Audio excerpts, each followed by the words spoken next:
بعد الحاح شديد وبعد عركة طويلة بينا، عركة يعني خناقة يعني عندنا في اسكندرية، بيني انا والولاد عايزين يروحوا سموزي بارادايس. حبايبي احنا اخر الشهر والدنيا بايظة معانا، لا عايزين نروح سموزي بارادايس واحنا في اجازة ومش في اجازة.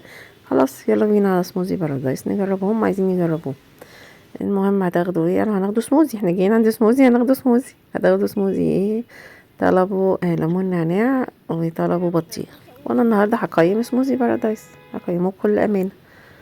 السموزي حلو، طعمه حلو مفيش كلام صراحه، السكر مظبوط، بس ليا بس ايه عتاب واحد عليهم، ان هو الالوان اوفر، يعني اللون بتاع الليمون النعناع ده اوفر، بيخضر قوي.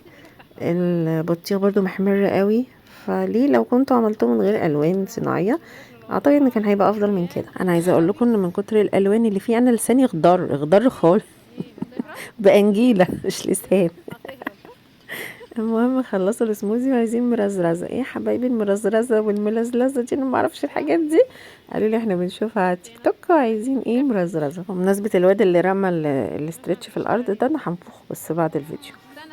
المهم المرزرزه دي عباره عن ايه؟ زي حبيبات كده كريسبي، عارفين الكورن فليكس؟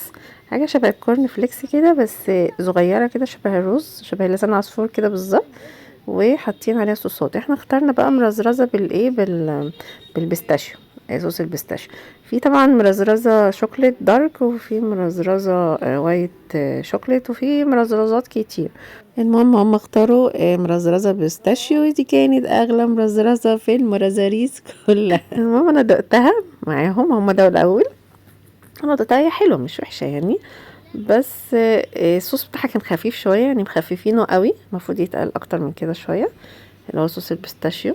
المهم هي مش اكتشاف ولا اختراع، يعني هي حاجه عاديه، كورن فليكس وعليه صوص بيستاشيو، خلاص انتهينا، قضي الامر.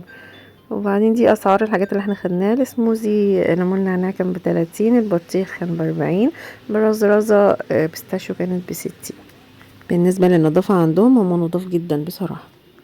هما ليهم كذا فرع في اسكندرية، احنا رحنا فرع محمد نجيب، وكان يوم شتا زي ما انتم شايفين كده، ويوم صعب مفيش بني ادمين في الشارع غيرنا.